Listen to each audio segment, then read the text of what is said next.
오늘은 은퇴가 코앞인 60대 직장인이라고 가정하고 노후 준비를 어떻게 하면 좋을지 함께 생각해보는 시간을 가져보겠습니다. 최근에 많은 분들이 60대는 물론이고 50대 중반에 뒤늦게 투자 공부를 시작하셨다는 이야기를 해주시더군요. 너무 늦지 않았냐는 고민을 털어놓으시기도 했고, 이미 은퇴를 하셨거나 당장 몇 해 안에 은퇴를 앞두신 분들도 노후 대비가 막막하다며 조언을 구해오셨습니다. 어떤 분은 지금이라도 부지런히 금융 공부를 시작해야겠다는 의지를 보이셨고, 또 어떤 분은 자녀들이 독립해 이제 부부 둘이서 생활비를 맞춰가야 한다며 현실적인 팁을 찾아보신다고 하셨습니다. 그러다 보니 이런 공감 어린 댓글들이 많았고 저도 그 마음을 깊이 느꼈습니다. 그래서 오늘은 구체적으로 제가 60대 직장인으로서 은퇴를 눈앞에 두고 있다면 과연 어떻게 노후를 준비할지에 대해 이야기를 나누어 보려고 합니다. 그동안 많은 분들이 연금, 배당주, 세금, 건강 문제 등에 대해 질문을 주셨습니다. 저도 나름대로 열심히 공부하고 또 여러 시청자분들의 이야기를 참고해서 다양한 방법을 정리해 보았습니다. 지금부터 천천히 차근차근 말씀드려 보겠습니다. 먼저 제가 60대 직장인이라면 우선적으로 점검해 볼 부분입니다. 연금 체계 전반, 즉 국민연금과 퇴직연금, 그리고 연금저축이나 IRP 같은 사적연금이 현재 어떻게 구성되어 있는지부터 확인하겠습니다. 은퇴를 앞두신 분들은 이미 국민연금을 받으실 수 있거나 곧 받게 되실 가능성이 큽니다. 그러나 국민연금만으로는 생활비 전부를 충당하기에 부족한 경우가 많습니다. 그래서 개인적으로 가입한 연금저축이나 IRP가 있다면 수령 시점과 수령 방법, 그리고 그동안의 납입 상태, 세액 공제를 어떻게 받고 있었는지까지 꼼꼼히 살펴봐야 합니다. 또한 많은 분들이 언급하시는 주택연금도 고려해 볼 만합니다. 주택연금은 보유주택을 담보로 매달 연금을 지급받는 제도인데 국가의 재무 안정성이나 부동산 시장 전망 등을 생각하면 이 제도가 정말 평생 안정적으로 이어질지 불안하다는 의견도 있습니다. 하지만 현재 기준으로 보면 일정 금액 이하의 주택을 가지고 계신 분들은 제법 안정적으로 매달 연금을 받을 수 있는 방식이기도 합니다. 다만 주택연금에 가입하면 집을 매각하거나 자녀에게 물려주기 어려워지니 가족들과 상의가 꼭 필요합니다. 제가 60대라면 당장 생활비가 빠듯해지더라도 주택을 물려줄 필요가 없고 내 집에서 계속 거주하고 싶다면 주택연금으로 여유자금을 마련해 볼 것입니다. 이처럼 은퇴가 임박했다면 우선은 연금 체계와 주거 문제를 가장 먼저 짚어야 합니다. 이미 소득이 줄어들거나 곧 없어질 시점이기 때문에 월 생활비를 어떻게 만들지에 대한 구체적 대안이 필수입니다. 어떤 분들은 주식 투자나 펀드 투자를 통해 배당금으로 생활비를 충당하기도 원하십니다. 그래서 최근에는 S&P 500 추종지수나 미국 고배당 ETF 또는 커버드콜 상품 같은 것들을 눈여겨보시는 분들이 많습니다. 배당금을 꼬박꼬박 받고 싶어하는 마음이 크신 거죠. 그런데 이런 미국 배당주의 경우 환율 문제나 세금 문제를 고려해야 해서 까다로운 면이 있습니다. 어떤 분은 S&P 500을 사서 길게 들고 가며 분산 투자를 하시고 또 어떤 분은 미국 고배당 ETF나 배당 성장주 위주로 포트폴리오를 구성하시더라고요. 만약 제가 지금 60대라면 위험자산과 안전자산의 비중을 대략 반반 정도로 잡을 것 같습니다. 예를 들어 보수적으로 봐서 전체 자산 중 절반 정도는 예적금이나 채권형 상품 또는 원금 손실 위험이 낮은 재테크 방안에 두겠습니다. 나머지 절반은 미국 배당주나 커버드콜 ETF 그리고 국내외 대표 지수형 상품들에 분산해서 둘 것 같습니다. 예컨대 예금 금리가 높은 편이라면 일정 부분은 예적금에 묶어놓고 이자 수익을 노립니다. 그와 동시에 연금저축이나 IRP 안에서는 S&P 500 추종 상품이나 미국 고배당 ETF 또는 커버드콜 등을 편입해두면 괜찮겠습니다. 배당 수익이 낮아도 꾸준히 들어온다면 심리적 안정감이 생기고 또 장기적으로는 성장형 지수의 상승 혜택도 노릴 수 있습니다. 미국 대형주 지수는 장기적으로 우상향해 왔다는 점에서 분산 투자만 잘하면 어느 정도 리스크를 관리할 수 있다고 생각합니다. 다만 많은 분들이 배당을 많이 주는 상품에 눈이 먼저 가시지만 높은 배당률에는 그만큼 리스크가 뒤따를 수 있음을 명심해야 합니다. 커버드콜 상품 중에는 배당률이 12%를 넘어가는 것도 있지만 주가 하락 시에는 원금 손실이 클 수 있습니다. 그래서 전체 자산을 한꺼번에 몰빵하기보다는 시간이 지날수록 투자금과 비투자금을 적절히 조절해 나가는 편이 낫습니다. 또 일부 분들은 이 배당금에도 세금이 붙기 때문에 오히려 기대한 것보다 낮은 수익이 들어온다고 하시더군요. 그래서 세금 혜택이 있는 연금저축이나 IRP를 적극적으로 활용하면 도움이 됩니다. 이런 투자 이야기에 앞서서 중요한 것이 있습니다. 바로 건강과 의료비입니다. 특히 은퇴 이후 가장 걱정되는 것 중 하나가 갑작스러운 질병이나 입원, 수술 같은 상황입니다. 나이가 들수록 병원비 지출이 늘어나는데 어느 순간 크게 한번 들어가면 적립해둔 자산에 꽤 큰 타격을 입을 수 있죠. 요즘은 코로나 같은 감염병도 있어서 면역력이 약해진 노년층이 더 신경 써야 할 부분도 많습니다. 실손 의료보험이나 건강보험에 가입해 두었는지, 수술비나 입원비 등의 지원 범위가 어느 정도인지 미리 점검해 봐야 합니다. 아파서 소득이 끊기는 상황이 오지 않도록 관리하는 게 매우 중요합니다. 또 건강은 단순히 의료비 문제뿐 아니라 은퇴 후 생활의 질과도 직결됩니다. 돈이 넉넉해도 건강이 나빠서 활동을 못하면 의미가 반감되고, 반대로 자금이 조금 부족해도 건강하게 사회생활과 취미생활을 즐긴다면 행복감을 얻을 수 있습니다. 그래서 60대 시점에서라도 식생활을 조절하고 규칙적으로 운동하고 건강검진을 꾸준히 받으면서 건강관리를 해야 합니다. 이는 댓글에서 어떤 분이 코로나 시기에는 노인 건강관리가 무엇보다 중요하다는 말씀을 해주신 것과도 일맥상통합니다. 다음으로 제가 60대라면 제 지출 구조를 꼭 재점검할 것입니다. 실제로 퇴직을 한 달 앞둔 시점이라면 월 생활비가 얼마나 필요한지, 매달 얼마가 고정 지출로 나가는지 아주 구체적으로 들여다봐야 합니다. 퇴직 전에 이미 자녀가 독립했거나 결혼했다면 부부 둘만의 생활비가 필요하겠죠. 요즘 물가가 오르고 고정비도 커지다 보니 평소에는 신경 안 썼던 작은 지출들이 모여 꽤 큰 부담이 될 수 있습니다. 특히 건강보험료, 자동차 유지비, 통신비, 각종 세금 등을 꼼꼼히 확인해야 합니다. 그리고 이미 은퇴하신 분들의 이야기를 들어보면 막상 회사에 출근하지 않게 되니 생활비가 줄어드는 부분도 있지만 예상치 못한 곳에서 지출이 새어나가는 부분도 생긴다고 하십니다. 예를 들어 여유가 생겨서 취미활동이나 여행, 지인 모임 등을 자주 하게 되면 오히려 지출이 느는 경우도 있습니다. 어떤 분은 의료보험료 때문에 지금껏 생각보다 훨씬 큰 금액이 매달 나가서 당황했다고도 하시더군요. 그래서 은퇴 전후로 정확한 예산을 짜두고 필요에 따라 소비 습관을 조절해야 합니다. 지출을 줄이는 방법만 찾을 게 아니라 사회활동 참여를 통해 소득이나 보람을 얻을 기회를 찾는 것도 좋습니다. 어떤 분은 명퇴 이후 새로운 일을 시작해서 부업 형태로 운영하고 그 수익을 생활비로 보태기도 하셨습니다. 또 동네에서 가벼운 봉사활동을 하거나 파트타임 형태로 일하는 분들도 계십니다. 굳이 이익이 크지 않아도 가벼운 사회활동을 지속함으로써 건강과 자존감을 함께 챙길 수 있습니다. 사람과의 교류가 활발해지면 우울감도 줄어들고 정보를 주고받으면서 새로운 투자 기회나 취미를 찾을 수도 있습니다. 예를 들어 사적 연금이 충분치 않은 분들은 파트타임으로 어느 정도 수입을 만들어내고 부족한 부분을 연금과 배당, 그리고 전략으로 보충하는 방식을 택하시면 좋겠습니다. 퇴직 후 아무것도 하지 않고 집에서 지내면 오히려 건강과 정신력이 급격히 나빠질 수 있다는 말들을 주변에서 많이 듣습니다. 그래서 저라면 평소에 관심 있던 분야의 자격증을 따두거나 오랜 경험을 살려 강의나 자문 역할을 할 수 있는 기회를 모색하겠습니다. 꼭 큰 돈을 버는 것이 아니더라도 일정 수준의 생활비를 벌어들일 수 있다면 노후 자산이 더 오래 버틸 수 있게 됩니다. 그리고 투자 측면에서 가장 중요한 키워드는 분산입니다. 은퇴가 가깝다면 아무리 매력적인 투자처여도 몰빵은 굉장히 위험합니다.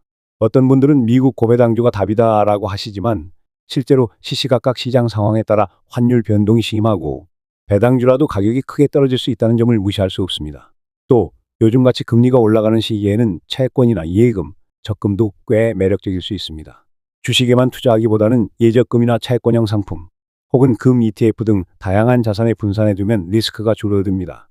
어떤 분은 달에 일정 금액을 모아 연금저축이나 IRP에 넣으면서 미국 대표 지수를 조금씩 매수하시고 나머지 여윳돈으로 금 같은 원자재 ETF를 사두려 하는데 지금 금값이 고점인 듯해서 망설여진다고도 하셨습니다.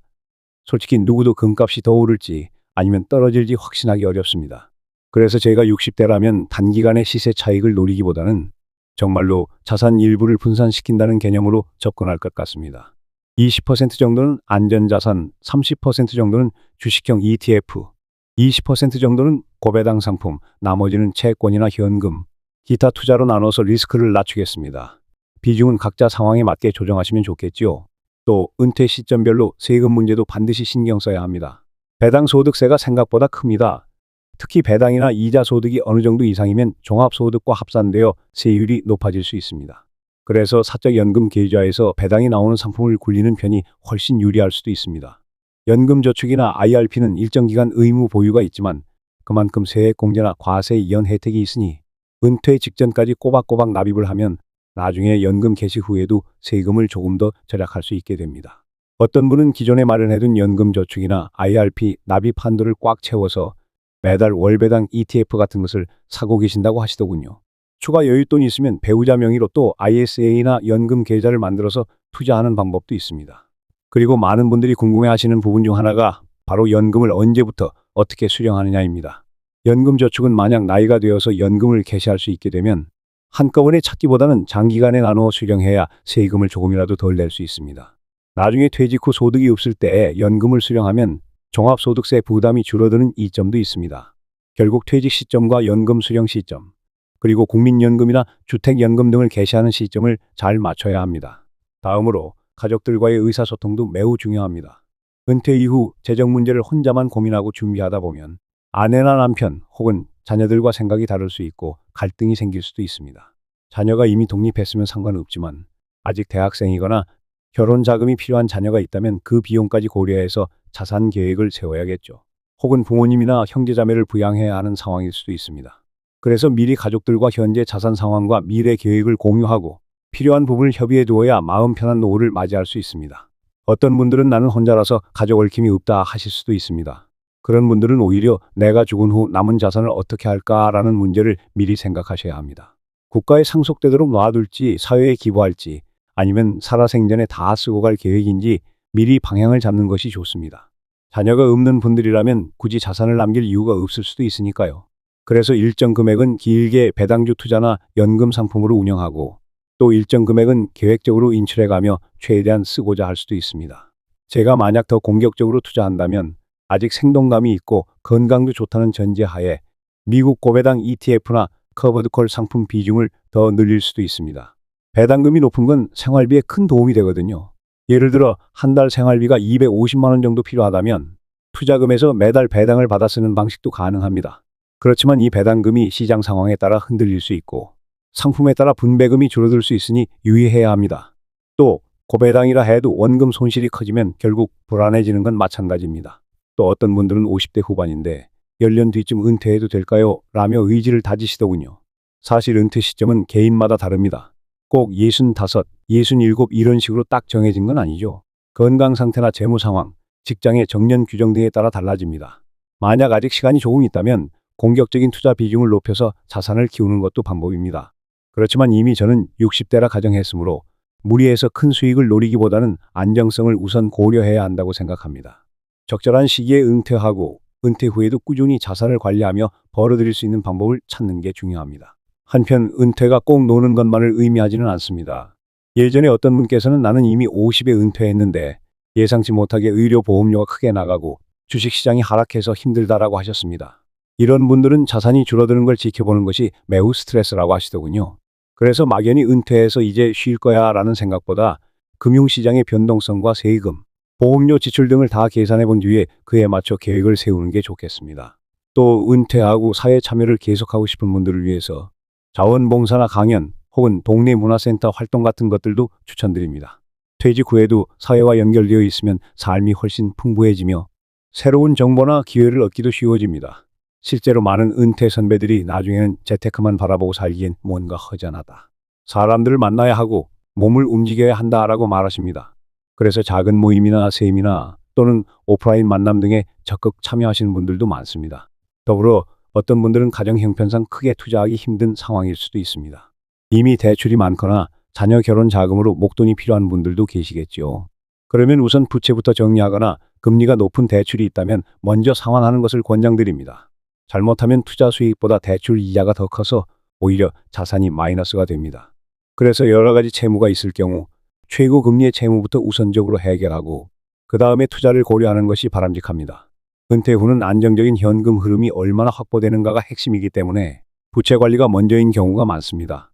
그 밖에 은퇴 후의 거주 형태도 생각해 봐야 합니다. 주택연금을 활용하려면 집을 팔 수 없고 전세나 월세로 옮기려면 이사 비용과 월세 부담도 고려해야 합니다. 어떤 분은 역세권 고층 아파트에서 살다가 은퇴 후에는 관리비가 저렴한 작은 집으로 이사하겠다고 준비하시더군요. 그렇게 하면 절약한 주거비를 다른 곳에 활용할 수 있겠죠. 혹은 전원주택으로 옮겨서 조용히 지내고 싶다는 분들도 있지만 그럴 경우 의료기관이나 대형마트 같은 편의시설이 멀어지는 불편이 따를 수 있습니다. 본인이 추구하는 라이프 스타일과 가족의 의견, 그리고 건강 문제를 종합적으로 검토해서 결정해야 합니다. 그리고 제가 강조드리고 싶은 한 가지는 은퇴 후에도 끊임없이 배우고 공부해야 한다는 점입니다.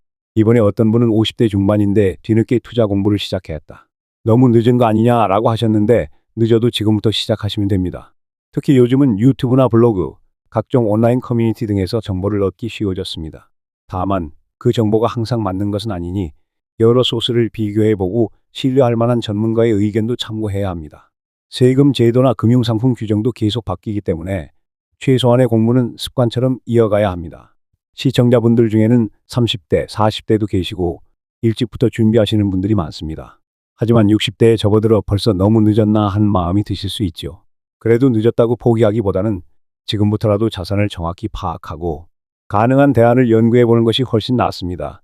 국민연금 수급 시기를 전략적으로 늦추거나 퇴직연금의 수령 시점을 조절하는 방식으로 매달 수령액을 높일 수도 있습니다. 은퇴 시점 전후로 일부 투자금은 조금 공격적으로 운용하되 당장 필요한 생활비는 안전자산으로 확보해두는 식의 전략도 가능하겠죠. 또 혹시 퇴직이 아직 몇 해 남았다면 회사 내에서 퇴직연금 디폴트 옵션이나 IRP에 대한 투자 권한을 활용하는 것도 중요합니다. 예전에는 퇴직연금이 거의 낮은 이자의 예금 상태로 방치되어 있는 경우가 많았는데 이제는 본인이 직접 운용 상품을 선택할 수 있게 되었습니다. 보수가 적절하면서도 성장 가능성이 높은 지수형 상품이나 배당형 상품을 편입한다면 은퇴 시점까지 조금 더 자산을 불릴 수 있습니다. 제 경우에는 60대라면 시간도 많지 않고 손실을 만회할 기회가 제한적이므로 자산 배분을 최대한 안정적으로 짜겠습니다. 부동산이 있으면 주택연금 여부나 매각 의사도 고려해보면서 남은 자금은 S&P 500 지수형 ETF, 미국 고배당 ETF, 적절한 채권형 상품, 한국의 예적금이나 채권, 금 ETF 등에 분산할 것 같습니다. 그리고 기회가 된다면 매달 작은 배당이라도 받아보고 달에 한 번씩 수입이 생기는 기분을 느끼며 노후 생활에 활력을 불어넣고 싶습니다. 실제로 월배당 상품을 좋아하시는 분들은 매달 입금되는 배당금을 보고 큰 즐거움을 느끼신다고 하더라고요. 은퇴 생활의 기간이 얼마나 될지는 아무도 모릅니다. 평균 수명이 늘어나면서 60대에 퇴직했다고 해도 20년 이상을 더 살 수도 있습니다. 그래서 자산을 너무 빨리 소진해버리면 나중에 생계가 어렵고 그렇다고 한없이 아껴 쓰다 보면 인생을 제대로 누리지 못한 채 나이만 들어가는 것 아닌가 걱정이 생깁니다. 결국 적절한 균형점이 필요한데 이를 찾기 위해서는 정확한 재무 계획과 꾸준한 검토가 필수입니다. 1년에 한 번 정도는 현재 자산과 지출 현황, 그리고 은퇴 후 예상되는 변화를 점검하시길 권장드립니다. 또 요즘 논의되고 있는 화폐나 결제 제도의 변화, 예를 들면 CBDC 같은 전자화폐가 도입되면 지금까지의 연금 체계나 세금 구조도 영향을 받을 수 있습니다. 물론 가까운 미래에 당장 큰 변화가 생기지는 않겠지만 시대 흐름에 관심을 가지는 것도 투자자의 자세겠죠. 은퇴했다 하더라도 세상 돌아가는 흐름을 놓치지 말고 계속 관심을 두시는 게 좋습니다. 그래야만 뜻밖의 기회를 잡거나 큰 손해를 피할 수 있기 때문입니다. 주식시장 얘기로 돌아가 보겠습니다.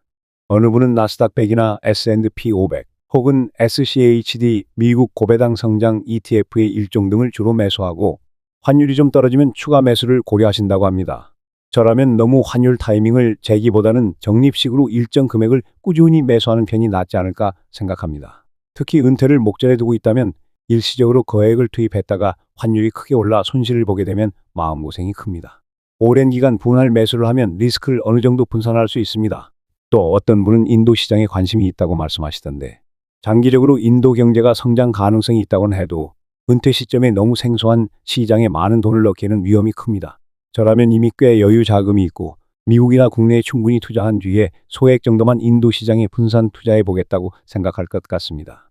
새롭게 떠오르는 시장일수록 변동성이 크고 정보도 제한적일 수 있으니 신중해야 합니다.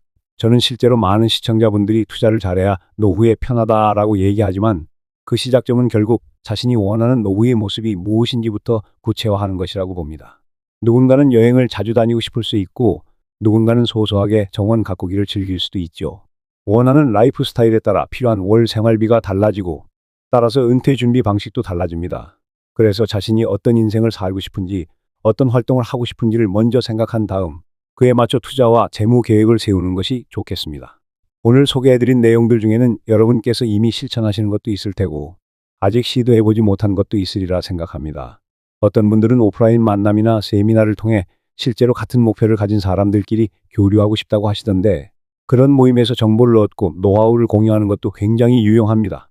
사람마다 상황이 달라서 누군가에게 맞는 방법이 나에게는 안 맞을 수 있거든요. 마지막으로 몇 가지 핵심 포인트를 정리해드리겠습니다.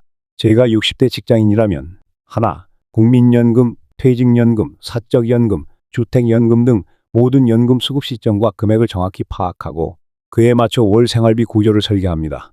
둘, 안전자산과 위험자산을 적절히 분산해 주식형 ETF와 채권, 예적금, 금 ETF, 부동산 등을 골고루 챙깁니다.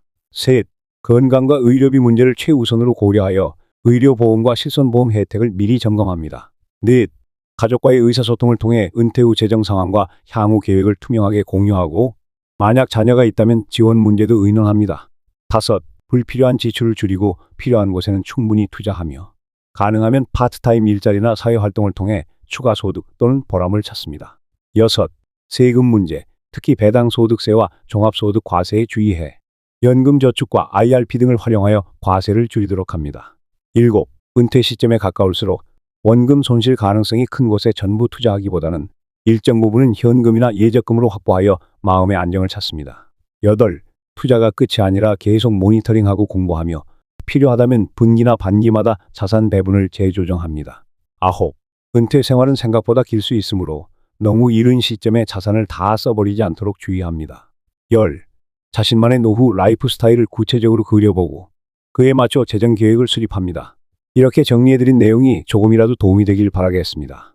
어떤 분은 이미 50대 때부터 이런 준비를 해오셨을 것이고 또 어떤 분들은 이제 막 시작하시는 단계일 겁니다. 늦었다고 생각하지 마시고 작은 것부터 차근차근 바꿔나가시면 됩니다. 어차피 지금부터라도 실천하면 내년, 내후년에는 상황이 더 나아지기 마련입니다. 오늘은 제가 은퇴를 앞둔 60대 직장인이라면 어떤 노후 준비를 할지 여러 댓글에서 주신 고민과 사례를 토대로 말씀드려봤습니다. 아직도 궁금하신 부분이 있다면 편하게 의견 주시면 저도 계속 공부하고 또 다른 분들과 함께 지혜를 나누겠습니다.